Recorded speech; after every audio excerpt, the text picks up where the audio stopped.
question. Do we ask the question, has the Premier League ever been more challenging than it is now? Because yes, straight out the bat, yes. But we'll get on to why in a minute. Comments below, like button, subscribe, bell notifications, scan the QR codes, do it all.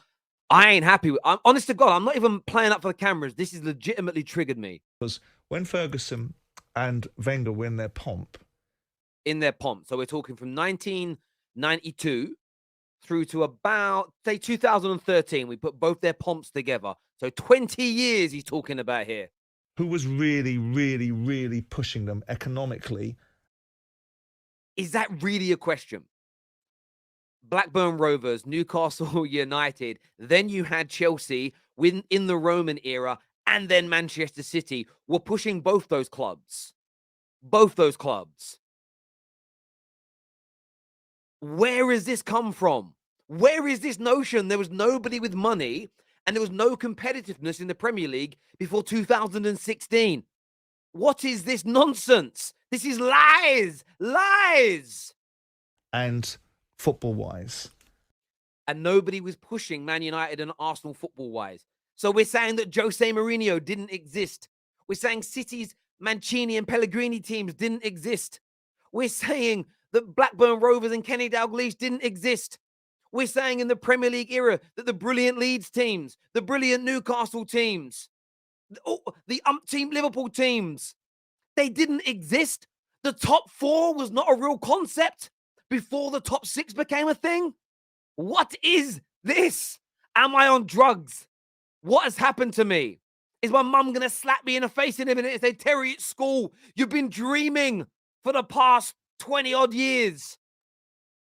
And I suppose we can pull people out and say the Newcastle were the entertainers in '96. But when you look at the landscape now, and you've got Manchester City in the mix now, you've got Liverpool in the mix, you've got Chelsea in the mix.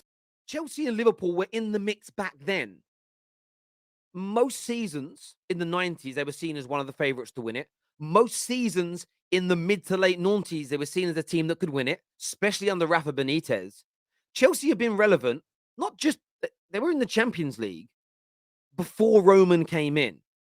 When Roman came in, they had nearly a decade of free spending where they didn't even need to apply to financial fair play. Legit. To act like Chelsea are worse now than they were then. What are these lies? Now that are real bona fide, you could see any one of those winning a Premier League. Yes, you could. I'm sorry, Simon Jordan. You own Southampton, Crystal Palace during this. And I'm going to calm down a second here. Between 2004 and 2013, every single season, sometimes three, sometimes all of our top four and our Champions League qualifying teams were deemed good enough to win the Champions League. When was the last time we had 3 to 4 teams in that competition who everybody genuinely thought could win it? This City and this Liverpool team have been amazing. There's no doubt about it. I'm not even going to deny that. They've been absolutely amazing. But it's just been them two. Nobody else has pushed them until Arsenal come along this year. Even Chelsea's title Champions League winning season, they weren't pushing them in the league. Man United and Arsenal always had another person, sometimes up to 3 people, challenging them for titles and top 4 positions. To act like the Premier League wasn't competitive until now, and that because of all the money being spent, teams like Man United and Arsenal wouldn't win is a lie. Whereas back in the day, it was a little bit more Arsenal, Manchester United, Arsenal. And then I'm not. And I'm gonna put his face off the screen because he's triggering me. I'm genuinely triggered by the lies that are being fed into the minds and eyes and ears of young football fans, especially. The older ones will get it. This notion that Man United were always the highest spenders is wrong. In the 25 years that Sir Alex Ferguson was the Man United manager, only on 3 separate occasions, 3 separate seasons, were Man United the highest spenders. We definitely spent money because we broke some British transfer records, but we were never the highest spenders. Newcastle, Blackburn, Chelsea, City, all outspent Man United. In Fergie's era in the Premier League, up until he retired, he was the 4th highest spender in the whole league. Okay. Spurs had only spent about £20 million less than him. And there is also this notion that Fergie wouldn't be able to compete now because he wouldn't get all of his targets. He used to get all his targets back then. It isn't the same now. Well, we didn't sign Ian Robin, Mikel, Batistuta, Alan Shearer, Paul Gascoigne. to name a few. Man United never had a monopoly. Man United never signed every single player that we wanted. Man United were not the biggest spenders, and we're still not the biggest spenders in Premier League history. It is a lie and it is a fallacy. And to talk about Wenger and Fergie not being able to do it now is just disingenuous. The landscape's different now, money's different now, and everything else. But those managers, if they were of this era, would have adapted to it. There's no doubt about it. It's like saying Anthony Joshua is bigger and stronger and faster, has a better diet than Muhammad Ali, therefore he would beat him. If Muhammad Ali and AJ were from the same era, Muhammad Ali would be clear. Whether AJ was from his era or if Muhammad Ali was born now and had the same skill set and mindset, he'd still be successful. This is utter disrespect. It's a disgrace. And I think it's an embarrassment to football. Honestly, it's an embarrassment to football to even hold these opinions. 110% embarrassing. Damn! Is it? Are Spurs becoming a laughing stock? Yeah, and they shouldn't be, because finished fourth last year in a very competitive league. Still fourth this year. There's a few teams just behind with games in hand. We know all about that. But they're in a decent position. It's because they haven't won a trophy again, and likes of Arsenal and the Chelseas and all the local teams, you know, they... Oh, my God! Tottenham fans froze. You know, they need to start winning something and or start producing some players. You know, their recruitment's been very, very poor. They can't seem to recruit a manager what can last.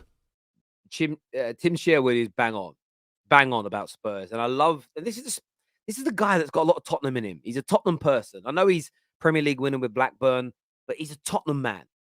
And he's absolutely right. 110% right. Arsenal winning, Chelsea winning, them having no silverware, nothing tangible barring a top 4 position. It's the reason they're a laughing stock. And they're a laughing stock, and Sava calls it out on the channel all the time. They talk to other clubs like they're on their level, like they're from their world, like they've achieved the same as them. And they simply haven't. They simply haven't got anywhere near the standards of United and Arsenal or Chelsea. And it always comes back to bite them in the backside. Then they go after these managers who have the kind of taste and the ambition to achieve what the big clubs in England do, especially the big clubs in London. 2 of them have managed at Chelsea and won major trophies with them. And they just end up being laughed at because they're not of the same caliber. And it infuriates the fans. The fans lose their mind. A lot of them have turned on each other. They, protest, get the owners out, do this, do that. But do they really want to win? Not all of them. You've got the Petitici stuff coming out now, which is even more embarrassing for them. They are a laughing stock. But the problem that you have, what makes it worse for Tottenham, is the fans.